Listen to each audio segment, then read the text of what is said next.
ये कहानी है लखनऊ के रहने वाले ज्ञान तिवारी की। 70 साल के तिवारी जी एक प्राइवेट हॉस्पिटल में सिक्योरिटी गार्ड का काम करते थे। उन्हें ये अस्पताल ज्वाइन किए कुछ ही महीने हुए थे। पहले वो किसी दूसरे अस्पताल में थे। एक बार तिवारी जी अस्पताल में नाइट ड्यूटी पर थे। सर्दियों का समय था, इसलिए अलाव जलाकर बैठे थे।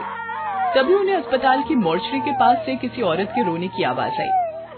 इतनी रात में ये कौन रो रहा है? आवाज तो मोर्चरी के पास से आ रही है। वो उठकर मोर्चरी के पास जाते हैं। वहाँ कोई औरत सिर झुकाए रोए जा रही थी। क्या हुआ बेटी? इतनी रात को यहाँ बैठी क्यों रो रही हो? अरे बेटी बताओ ना, क्या हुआ? क्यों रो रही हो? इतनी देर से पूछ रहा हूँ, तुम कुछ बोलती क्यों नहीं? तुम कौन हो? बोलो ना बेटी, शायद मैं तुम्हारी कुछ मदद कर सकूं। मैं पर्वतिया हूँ गार्ड साहब। इन लोगों ने मेरी 10 साल की छोटी सी बिटिया गुंजा को बंद कर दिया है। आप कृपया करके उसे बाहर निकाल दीजिए ना, उसे भूख लगी होगी। किसने बंद कर दिया तुम्हारी बेटी को? अस्पताल वालों ने गार्ड साहब। मैं उसके लिए बाहर से रोटी लाने के लिए गई थी। इतनी देर में देखिए ना, उन्होंने मेरी बेटी गुंजा को बंद कर दिया। आप ताला खुलवा दीजिए ना, वो भूखी है, वो रोटी खाकर सो जाएगी। अरे कहाँ बंद कर दिया उसे? ओह, तुम्हारी बेटी मर गई है? नहीं, वो नहीं मरी है, वो जिंदा है। उसे भूख लगी है। आप मोर्चरी का गेट खोल दीजिए ना, मैं उसे खाना खिलाकर चली जाऊंगी।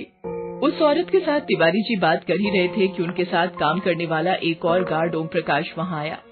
अरे क्या बात है तिवारी जी, अस्पताल का गेट छोड़कर यहाँ मोर्चरी के पास क्या कर रहे हैं? अरे भाई, ये औरत यहाँ रो रही थी। देखो ना, इसकी बेटी बेचारी मर गई है, इसलिए ये सदमे में है। कौन सी औरत तिवारी जी? यहाँ तो कोई नहीं है। तिवारी जी ने उस औरत को इधर उधर बहुत खोजा, लेकिन वो नहीं मिली। उनकी कुछ समझ में नहीं आ रहा था कि वो औरत अचानक कहाँ गायब हो गई। उसी रात जब सरला नाम की एक नर्स अपने कमरे में एक सिरिंज में दवा भर रही थी, तभी उसके साथ अजीब सी घटना हुई। उसकी सिरिंज अचानक से धीरे धीरे कर बड़ी होने लगी। अरे अरे अरे, ये क्या हो रहा है? ये सिरिंज कैसे बड़ी होने लगी? सरला सिरिंज को वहीं पटक देती है। जैसे ही वो सिरिंज पटकती है, उस सिरिंज से खून निकलने लगता है और किसी औरत के हंसने की आवाज आने लगती है। वो इधर उधर देखती है, पर उसे कोई नजर नहीं आता। तभी उसकी नजर पंखे पर जाती है, जिस पर पर्वतिया लटकी हुई है। फिर उसकी नजर कमरे की अलमारी पर जाती है, जहाँ पर्वतिया की बेटी गुंजा चादर ओढ़े रो रही है। नर्स, मेरी बेटी को ठीक कर दो ना, वो बहुत बीमार है। ठीक कर दो ना, डॉक्टर साहब को बुला दो ना। पर्वतिया, तुम जिंदा हो? लेकिन तुम तो क्यों मारा मेरी बच्ची को? हमने नहीं मारा उसे, वो बहुत बीमार थी। हमने कोशिश बहुत की, लेकिन वो नहीं बची। झूठ मत बोल तू, मैं नहीं छोड़ूंगी, तुम लोगों में से किसी को नहीं छोड़ूंगी। उसके बाद पर्वतिया सरला को मार देती है और उसके शरीर में प्रवेश कर जाती है। अगले दिन। तुम्हें शर्म नहीं आती विनोद? मैंने कितनी बार कहा कि हम यहाँ पर लाभ कमाने के लिए नहीं बैठे हैं, लोगों की सेवा के लिए हैं। इसके बावजूद तुम इन्हें यहाँ से भगा रहे थे। इनका कसूर क्या है? यही कि ये लोग गरीब हैं? कान खोल कर सुन लो, मेरे अस्पताल में काम करना है तो ये नहीं चलेगा। सॉरी डॉक्टर अभिषेक, सॉरी मुझे नहीं, इन्हें बोलो। मेरे अस्पताल से कोई गरीब इसलिए बिना इलाज के वापस चला जाए कि उसके पास पैसा नहीं है, तो इससे ज्यादा शर्म की बात मेरे लिए और क्या होगी। वैसे तो ज्ञान तिवारी डॉक्टर अभिषेक की बहुत इज्जत करते थे, लेकिन उस दिन जब उन्होंने डॉक्टर साहब का ये रूप देखा तो उनकी आंख भर आई। उन्हें याद आया, इतने दिनों में उन्होंने डॉक्टर साहब को किसी से ऊंची आवाज में बातें करते नहीं देखा था। उन्हें सिर्फ अपने काम से काम होता था। उसी दिन की बात है, रात के 10 बज रहे थे। डॉक्टर अभिषेक अपने कमरे में बैठे हुए थे। तभी उनके कमरे में पर्वतिया आई, जो सरला के वेश में थी। सिस्टर सरला, वो बेड नंबर 19 की क्या पोजीशन है? सर, आपने जो दवा दी थी उससे उसे नींद आ गई है, गहरी नींद। ये कहते कहते सरला डॉक्टर अभिषेक को पीछे से पकड़ लेती है और उनके गले को दबाने लगती है। डॉक्टर अभिषेक, अब आपको भी सोना होगा गहरी नींद में। कभी नहीं जागने के लिए। अरे छोड़ो छोड़ो छोड़ो मुझे। ये तुम क्या कर रही हो? मेरा मेरा दम घुट रहा है। तभी सरला पर्वतिया के वेश में आ जाती है। उसे देखकर डॉक्टर साहब डर जाते हैं। वो उसकी पकड़ से निकलकर भागने की कोशिश करते हैं। तब पर्वतिया डॉक्टर अभिषेक को जोर से धक्का मारती है, जिससे उनका सिर वहां रखे एक स्ट्रेचर पर जा लगता है। वो बेहोश हो जाते हैं। उसके बाद पर्वतिया उन्हें उठाकर स्ट्रेचर पर डालती है और फिर वो नर्स सरला के वेश में आ जाती है और स्ट्रेचर को खींचते हुए अस्पताल के कॉरिडोर में ले जाने लगती है। तभी वार्ड बॉय विनोद की नजर उस पर जाती है। सरला, सरला, ये डॉक्टर साहब को कहाँ ले जा रही हो? पागल हो गई हो क्या तुम? इसे मॉर्चरी में ले जा रही हूँ। इसने मेरी बेटी को वहाँ भेजा था। वैसे जाएगा तो तू भी वहाँ। मैं किसी को नहीं छोड़ने वाली।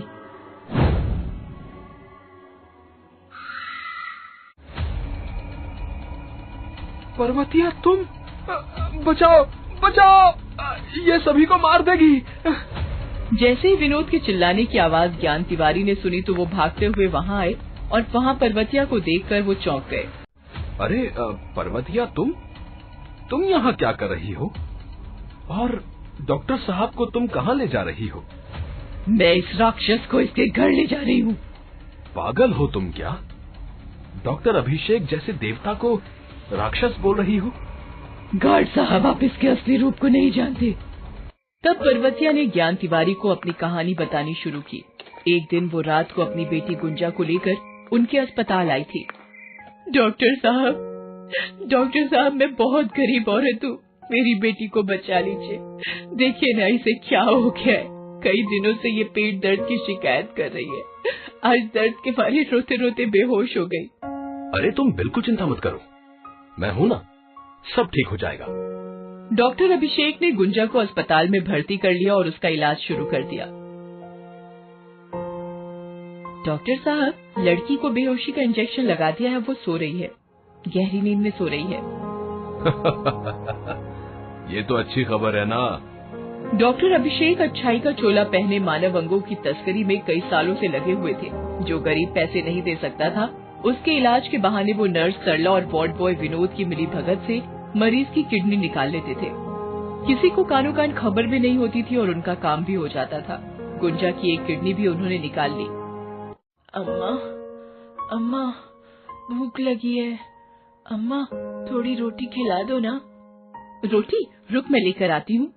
पर्वतिया रोटी लाने तो चली गई, इधर गुंजा की हालत खराब होने लगी। वो दर्द से छटपटाने लगी और उसकी जान चली गई। डॉक्टर साहब को जब ये पता लगा तो उनके हाथ पांव फूल गए। उन्होंने कई लोगों की एक किडनी निकाली थी, लेकिन किसी की मौत नहीं हुई थी। लेकिन शायद गुंजा बच्ची थी और ऑपरेशन के बाद का दर्द वो बर्दाश्त नहीं कर पाई और इस दुनिया से चली गई। कोई इंक्वायरी ना हो, इस डर से उन्होंने जल्दी से गुंजा की बॉडी मॉर्चरी में पहुंचा दी और वहीं विद्युत शवदाह में उसे जला भी दिया। पर्वतिया जब वापस आई तो उन्होंने कहा कि उसकी बेटी की मौत हो गई है। वो ये सदमा बर्दाश्त नहीं कर पाई। उसने जब उसकी बॉडी दिखाने के लिए कहा तो उन्होंने कहा कि उसकी बॉडी मॉर्चरी में है। वो मॉर्चरी के बाहर घंटों बैठी रही, लेकिन किसी ने उसे गुंजा की बॉडी नहीं दिखाई। वो इसकी शिकायत डॉक्टर साहब से करने आई तो उस समय डॉक्टर साहब सरला और विनोद से इसी बारे में बातें कर रहे थे। उसने सब कुछ सुन लिया। राक्षस हो तुम लोग। डॉक्टरी जैसे पेशे को बदनाम कर दिया है तुम लोगों ने। तुम्हें भगवान कहा जाता है और तुम लोग शैतानों वाले काम कर रहे हो। डॉक्टर साहब, लगता है इसने हमारी सारी बातें सुन ली हैं। ये हमारे लिए अच्छा नहीं है। हमें इसे मारना होगा, नहीं तो हम सभी जेल के अंदर होंगे। उन लोगों ने पर्वतिया को पहले बेहोश किया, फिर उसकी किडनी भी निकाल ली और उसे जहर का इंजेक्शन देकर मार दिया। मैं इन्हें क्या समझता था, ये क्या निकले। लेकिन बेटी, तुम चिंता मत करो, मैं पुलिस को सारी बात बताऊंगा। इन्हें छोड़ूंगा नहीं। वो ये बोल ही रहे थे कि अभिषेक और विनोद वहाँ से भागने की कोशिश करते हैं। पर्वतिया उन दोनों को पकड़ लेती है और गर्दन पकड़कर उन्हें उठा लेती है और उन्हें अस्पताल की खिड़की के बाहर फेंक देती है। दोनों की तत्काल मौत हो जाती है। इस प्रकार पर्वतिया ने अपना और अपनी बेटी की हत्या का बदला ले लिया। हालांकि इस घटना के बाद ज्ञान तिवारी को फिर कभी पर्वतिया की आत्मा नहीं दिखी। Thanks for watching.